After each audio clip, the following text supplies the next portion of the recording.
Hello everyone, welcome back to my YouTube channel. I hope आप सब अच्छे होंगे।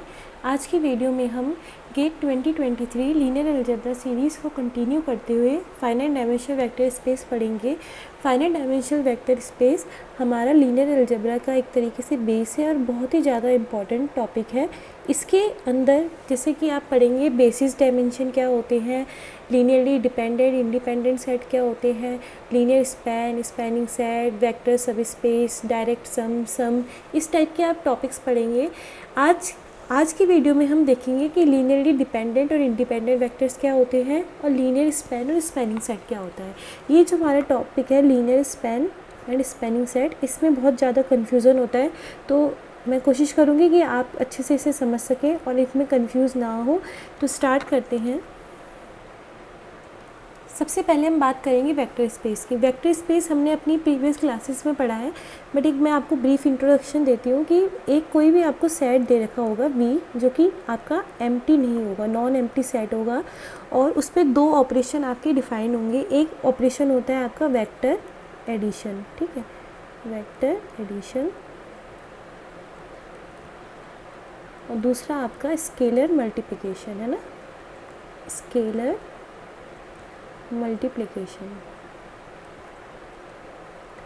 इन दो ऑपरेशन के साथ ये सेट कुछ प्रॉपर्टीज़ को होल्ड करेगा, ठीक है, तो हम कहेंगे ये सेट क्या होगा, वेक्टर स्पेस होगा। इस यहाँ पे जनरली दो तरीके के सेट पे आप बात करोगे, एक हो गया वेक्टर और एक होते हैं फील्ड, है ना, फील्ड। ये इससे जो आप एलिमेंट लोगे वो एलिमेंट आएंगे वेक्टर के एलिमेंट, और इससे आप जो एलिमेंट लोगे फील्ड से वो एलिमेंट होंगे स्केलर, ठीक है। तो जनरली आप इसे ऐसे शो करते हो वेक्टर स्पेस को, वी एफ। वेक्टर स्पेस हमारे पास इनफाइनाइट डायमेंशन के भी होते हैं। बात आती है डायमेंशन की, तो डायमेंशन हम आगे पढ़ेंगे कि डायमेंशन होती क्या है, क्योंकि उसके लिए हमें पहले कुछ बेसिक चीज़ें पता होना ज़रूरी है। तो डायमेंशन की बात बाद में करेंगे, बट हम इतना अभी ध्यान रखेंगे कि हम यहाँ पर फाइनाइट डायमेंशनल वेक्टर स्पेस ही पढ़ेंगे, ठीक है। इनफाइनाइट डायमेंशनल वेक्टर स्पेस अभी हम नहीं करेंगे। हमारे पास जो टॉपिक है वो है इनफाइनाइट डायमेंशनल वेक्टर स्पेस, तो ये ध्यान रखिएगा। और वेक्टर स्पेस में जो भी वो कुछ प्रॉपर्टीज़ होती हैं उनको फॉलो करेगा तो वो क्या बन जाता है, वेक्टर स्पेस बन जाता है। V F with respect to these two operators क्या बनेगा, आपका वेक्टर स्पेस बनेगा, ठीक है। तो सबसे पहले हम इसमें स्टार्ट करने से पहले हमें कुछ बेसिक चीज़ें पता होनी चाहिए, जैसे कि लीनियरली डिपेंडेंट और इंडिपेंडेंट सेट क्या होते हैं, है ना, तो उन पर हम बात करते हैं। सपोज़ कीजिए आपको n वेक्टर्स दे रखे हैं, ठीक है, v1 v2 v3 and up to so on n vectors दे रखे हैं। आपको इनका लीनियर कॉम्बिनेशन बनाना है। तो मैंने आपको बताया था ये वेक्टर हो गए और हम स्केलर्स लेंगे। लीनियर कॉम्बिनेशन बनाने के लिए हमें स्केलर्स की ज़रूरत पड़ेगी, और वो स्केलर्स हमारे कहाँ से आएंगे, फील्ड से आएंगे। तो सपोज़ करो आपने स्केलर्स ले लिए a1 a2 a3 एंड सो ऑन an, है ना। और मैंने आपको अभी बताया था कि जो भी स्केलर्स आएंगे वो सारे कहाँ पे आएंगे, किससे आएंगे, किसको बिलोंग करेंगे, फील्ड को बिलोंग करेंगे। यहाँ पे आपकी फील्ड कोई भी हो सकती है, रियल नंबर की हो सकती है ना, कॉम्प्लेक्स नंबर की हो सकती है। फील्ड आप पे कोई भी गिवन होगी आपको, complex field, real field and सो ऑन, ठीक है।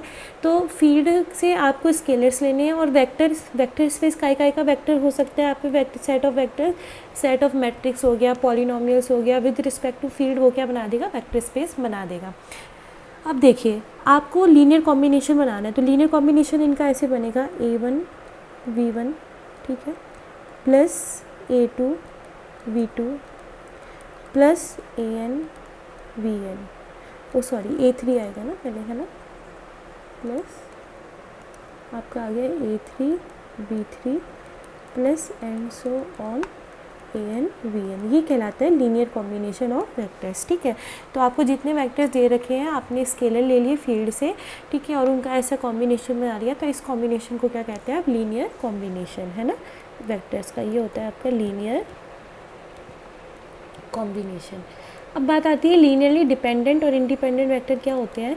सपोज़ कीजिए ये जो आपका लीनियर कॉम्बिनेशन है, आपने इनको क्या करा, a1 v1 plus a2 v2 plus a3 v3 plus एंड सो ऑन an vn, ठीक है। इसको आपने जीरो वेक्टर के इक्वल रख दिया, है ना। इसको आपने 0 वेक्टर के इक्वल रख दिया। n डायमेंशन से आ रहा है तो इसमें कितने कंपोनेंट्स होंगे, n कंपोनेंट्स होंगे, ये ध्यान रखिएगा, है ना। तो यहाँ पे आपने इसको इक्वल रखा, फिर आपने जब इनको कैलकुलेट करा तो यहाँ पे आपको इक्वेशंस मिलेंगी, ठीक है। क्योंकि अब देखो जैसे ही आप कैलकुलेट करोगे तो आपको क्या मिलेंगी, इक्वेशंस मिलेंगी। उनको सॉल्व करने के बाद अगर आपके सारे के सारे स्केलर्स यानी कि a1 a2 a3 सारे के जितने भी स्केलर्स दिए हुए हैं आपको an सब इक्वल टू किसके आगे, 0 के आगे, तो आप कहोगे कि जो आपका सेट ऑफ वेक्टर है वो लीनियरली इंडिपेंडेंट है, क्योंकि वो क्या कर रहा है, इन स्केलर्स पे डिपेंड ही नहीं कर रहा है। स्केलर्स की वैल्यू क्या आ गई, 0 आ गई, है ना। तो स्केलर्स पे डिपेंड ही नहीं कर रहा, तो आप कह दोगे लीनियरली इंडिपेंडेंट यानी कि li है, ठीक है। अब सपोज़ करो ऐसे आपने जब सॉल्व करा तो आपको एक ऐसा स्केलर मिल गया जो नॉन जीरो है, कोई भी ai ऐसा मिल गया which is not equal to 0, चाहे 1 मिले चाहे 50 मिले, बट एटलीस्ट 1 मिलना चाहिए, है ना। तो जैसे आपको एटलीस्ट 1 ai मिल गया जो 0 नहीं है तो आप वेक्टर्स कह दोगे LD है, क्योंकि वो डिपेंडेंट हो गए ना स्केलर पे, तो आप कह दोगे कि वो लीनियरली डिपेंडेंट है। तो ये कॉन्सेप्ट होता है लीनियरली इंडिपेंडेंट का और लीनियरली डिपेंडेंट का।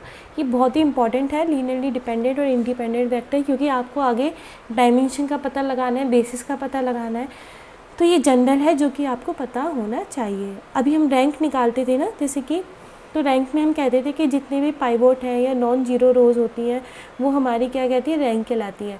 वही हमारी लीनियरली इंडिपेंडेंट रोज़ भी होती हैं, है ना। तो वो वहाँ से इक्लन फॉर्म से भी आप बता सकते हो। आपको चेक करना है कि कितने वेक्टर लीनियरली डिपेंडेंट है या इंडिपेंडेंट है, तो आपको क्या दिए रखा होगा, मैट्रिक्स। आप उन जितने भी वेक्टर्स को चेक करना है उन्हें मैट्रिक्स में रखेंगे, इक्लन फॉर्म बनाएंगे, और जितने नॉन जीरो आपको मिल गए वो सारे के सारे लीनियरली इंडिपेंडेंट होंगे। जिन रोज़ में आपको पाइवोट मिलेगा उनके कॉरिस्पॉन्डिंग जो वेक्टर होंगे वो सारे के सारे लीनियरली इंडिपेंडेंट होंगे, बाकी डिपेंडेंट हो जाएंगे, ठीक है। अब देखिए इस पर एक दो कुछ प्रॉपर्टीज़ है इनकी, तो जिससे हम ईजिली पता लगा लें, जैसे चेक करे बिना कि वेक्टर लीनियरली डिपेंडेंट है या इंडिपेंडेंट है।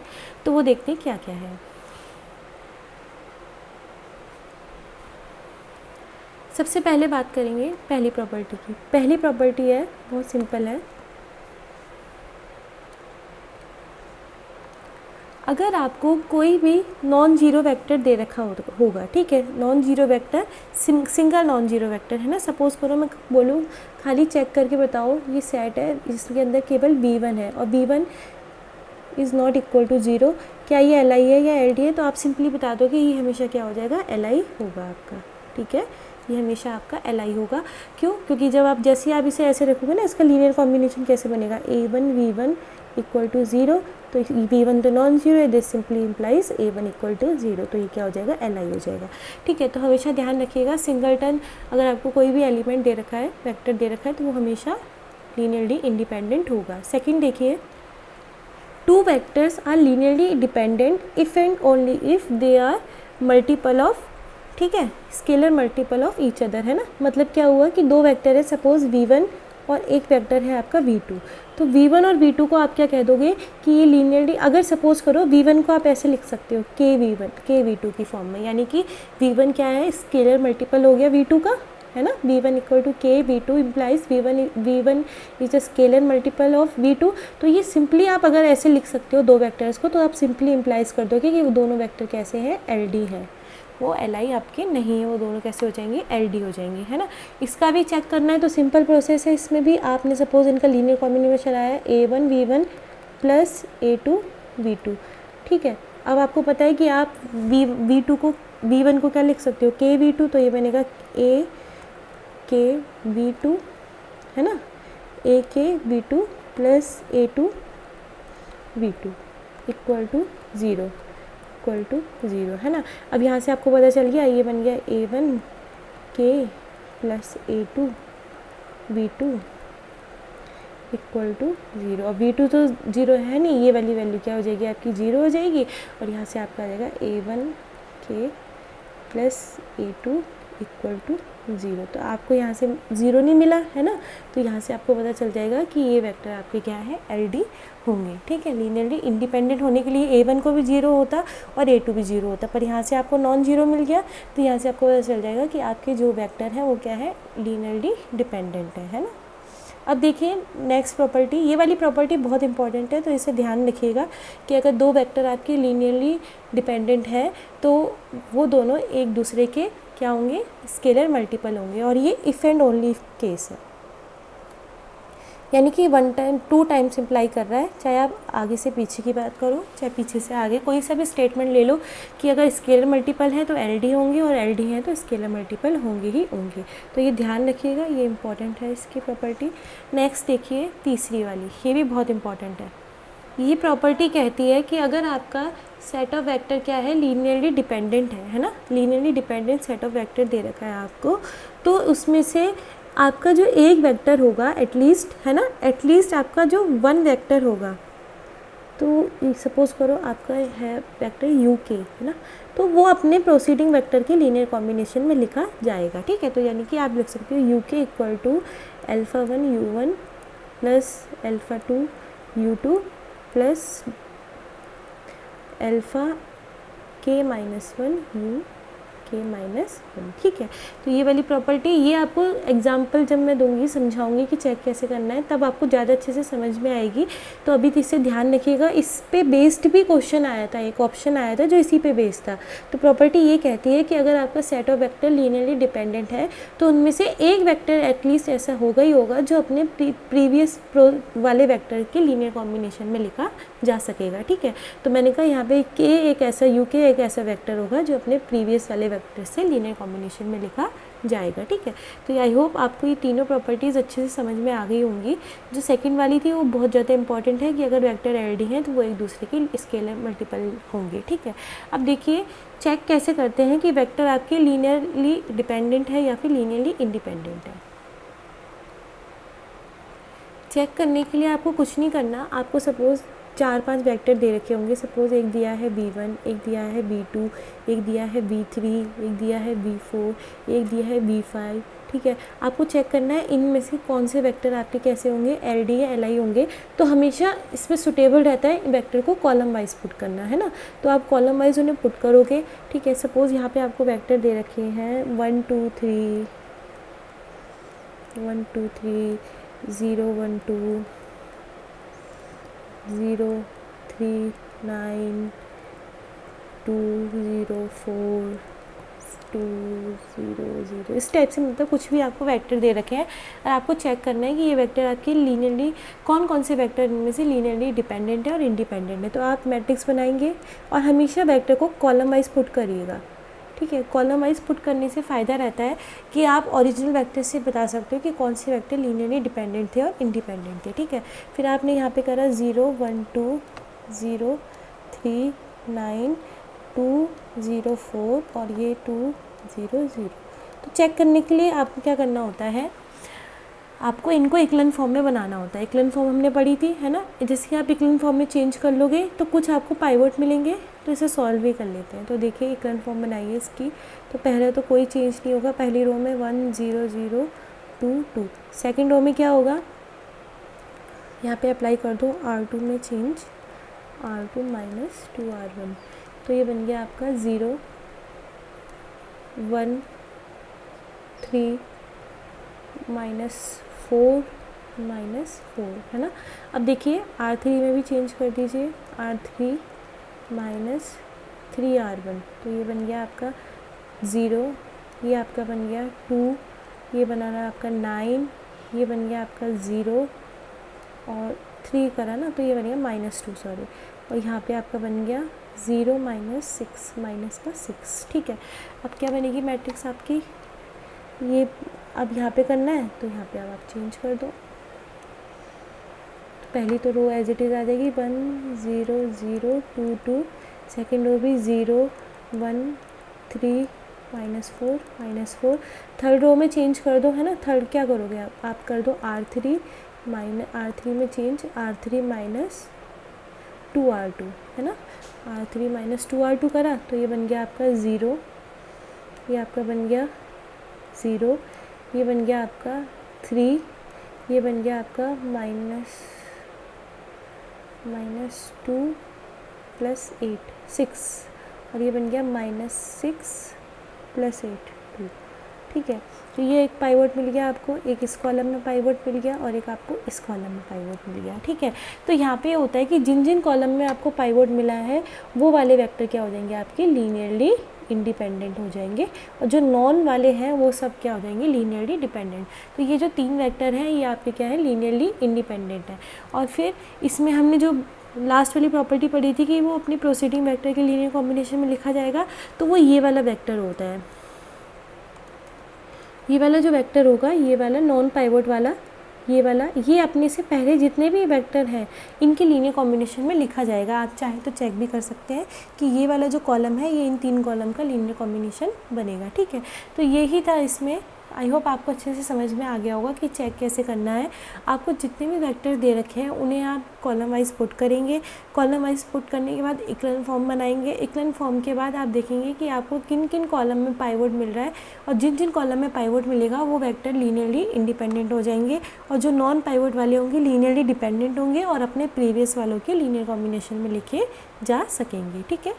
अगर आपको किसी भी तरीके कोई डाउट होगा तो आप कमेंट सेक्शन में टेलीग्राम पे पूछ सकते हैं, और आई होप आपको अच्छे से समझ में आया होगा। और हमें यहाँ से ये भी आप देख रहे होंगे कि इक्विवेलेंट फॉर्म कितनी इंपॉर्टेंट है रैंक निकालने के लिए, इंडिपेंडेंसी और डिपेंडेंसी पता करने के लिए, है ना। तो अब देखिए नेक्स्ट इससे जो टॉपिक है वो है स्पैनिंग सेट, है ना। स्पैनिंग सेट और स्पैन और लीनियर स्पैन पढ़ेंगे।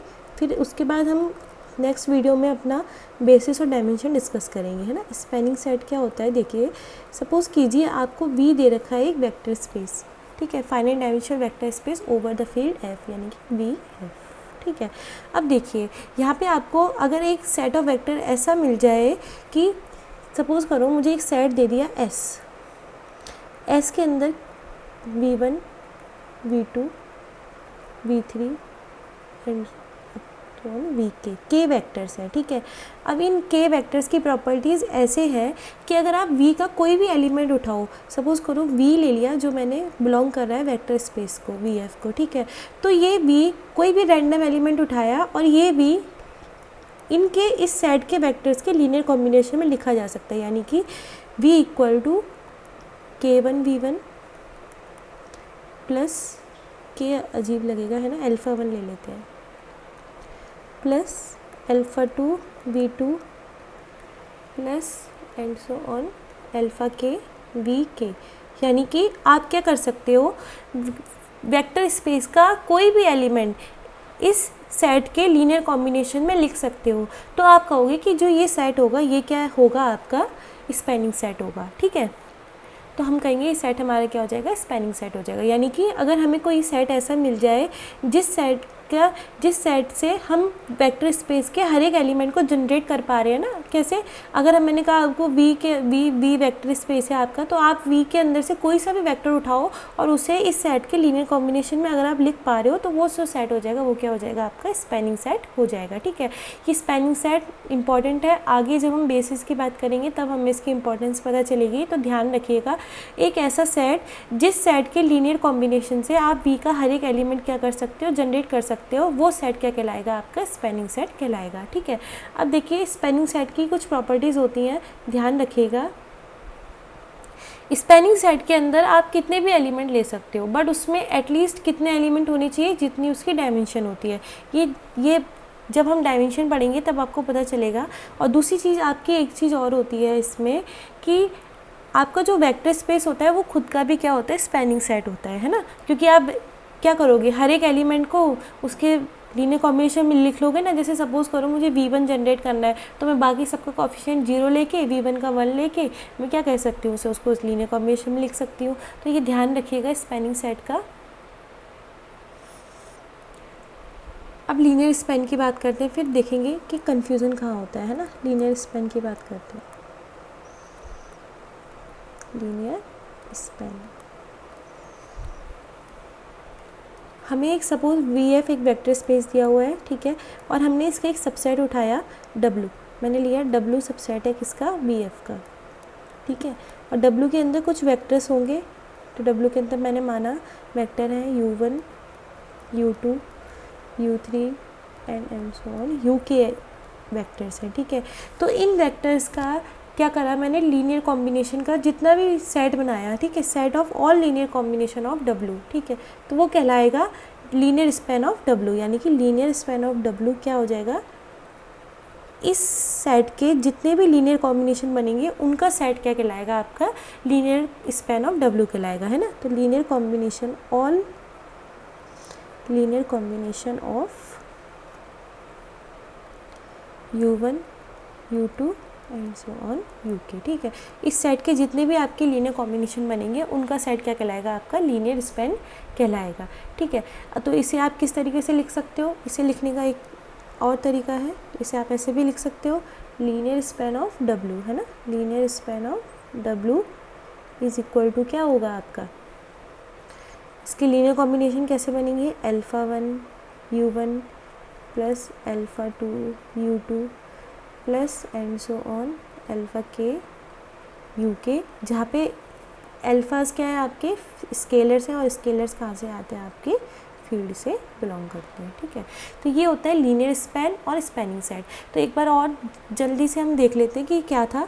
स्पैनिंग सेट में आपको क्या होगा, स्पैनिंग सेट में एक आपको सेट दिया होगा कुछ वेक्टर्स का, है ना, V1 V2 V, कुछ कितने भी वेक्टर्स का एक सेट दिया होगा, और इस सेट की एक ऐसी प्रॉपर्टी होगी कि आप वेक्टर स्पेस का हर एक एलिमेंट इसके लीनियर कॉम्बिनेशन से जनरेट कर पाओगे, ठीक है। तो इस सेट को आप क्या कहोगे, स्पैनिंग सेट कहलाओगे, यानी कि एक ऐसा सेट जिस सेट के द्वारा हम क्या कर सकते हैं, वेक्टर स्पेस के हर एक एलिमेंट को जनरेट कर सकते हैं जिस सेट के लीनियर कॉम्बिनेशन से, ठीक है। तो वो सेट क्या कहलाएगा, आपका स्पैनिंग सेट कहलाएगा। और लीनियर स्पैन क्या होगा, लीनियर स्पैन किसी भी आप सेट का ले सकते हो, वेक्टर स्पेस के किसी भी सबसेट का लीनियर स्पैन ले सकते हो, उसका क्या करना है, आपको लीनियर कॉम्बिनेशन बनाना है, तो वो लीनियर स्पैन कहलाएगा। तो देखोगे कि लीनियर स्पैन में कोई ऐसी प्रॉपर्टी नहीं है जो उसे रेस्ट्रिक्ट करे। यहाँ पे रेस्ट्रिक्शन ये होता है लीनियर, देखो स्पैनिंग सेट में एक रेस्ट्रिक्शन हो गया ना आपका, स्पैनिंग सेट में एक कंडीशन ये लग गई कि इसके जितने भी आपके वेक्टर स्पेस के जितने भी वेक्टर स्पेस से क्या होंगे, वेक्टर्स आएंगे, वो सारे इसके लीनियर कॉम्बिनेशन में लिखे जाने ही चाहिए। ये एक इस पे कंडीशन है ना। अगर V बिलोंग कर रहा है वेक्टर स्पेस को, तो V को इसका लीनियर कॉम्बिनेशन लिखा जाना चाहिए, ठीक है। और लीनियर स्पैन में कोई कंडीशन नहीं है। लीनियर स्पैन में बस आपको एक वेक्टर स्पेस से सबसेट उठाना है और उसका लीनियर जितने भी पॉसिबल लीनियर कॉम्बिनेशन है उसका एक सेट बना देना है, तो वो क्या कहला देगा, आपका लीनियर स्पैन, ठीक है। ध्यान रखिएगा कि डिफरेंस क्या होता है, लीनियर स्पैन अलग चीज़ होती है और स्पैनिंग सेट अलग चीज़ होती है, ठीक है। तो हम बाद में इन पे बात करेंगे कि इनमें से कौन सा सब स्पेस बना देता है या फिर क्या आगे इसकी प्रॉपर्टीज़ होती हैं, क्योंकि देखो अभी ना थोड़ा दिक्कत ये हो रही है कि डायमेंशन नहीं पढ़ा है ना। तो डायमेंशन पढ़ने के बाद हम बात करेंगे कि इनकी प्रॉपर्टीज़ है क्या क्या। तो मुझे मेन ये था कि आपको ये अच्छे से समझ में आ गया हो कि स्पैनिंग सेट और लीनियर स्पैन में डिफरेंस क्या है। स्पैनिंग सेट एक पर्टिकुलर कंडीशन के साथ होता है जो मैंने आपको बताई थी। कि कंडीशन ये है कि अगर आपको कोई भी वेक्टर स्पेस से एलिमेंट आ रहा है वो स्पैनिंग सेट के लीनियर कॉम्बिनेशन में लिखा जाना चाहिए, ठीक है। और यहाँ पे लीनियर स्पैन पे कंडीशन क्या है, लीनियर स्पैन पे ये कंडीशन है कि आप कोई भी सेट उठा लो, उसके जितने भी लीनियर कॉम्बिनेशन है उनका सेट क्या बन जाएगा, आपका लीनियर स्पैन बन जाएगा। तो आई होप आपको दोनों ही चीज़ें अच्छे से समझ में आई हो। इनके बारे में आगे फर्दर हम बेसिस डायमेंशन पढ़ने के बाद इनकी कुछ प्रॉपर्टीज़ देखेंगे। और अभी हमने आज ये भी देखा था कि आप कैसे पता लगा लेंगे कि कौन से वेक्टर्स आपके लीनियरली डिपेंडेंट है या फिर लीनियरली इंडिपेंडेंट है with the help of echelon form, ठीक है। तो कोई भी अगर आपको डाउट है तो आप कमेंट सेक्शन में पूछ लीजिएगा। एंड आई होप आपको वीडियो अच्छा लगा होगा। प्लीज़ लाइक, सब्सक्राइब और शेयर कीजिएगा। After completing final dimensional vector space हम इसके कुछ प्रीवियस ईयर के क्वेश्चंस करेंगे, जो काफ़ी क्वेश्चंस मिलेंगे हमें, इसमें काफ़ी मज़ा आएगा क्वेश्चंस को करने में। तो प्लीज़ वीडियो को लाइक, सब्सक्राइब और शेयर कीजिएगा। Thank you for watching.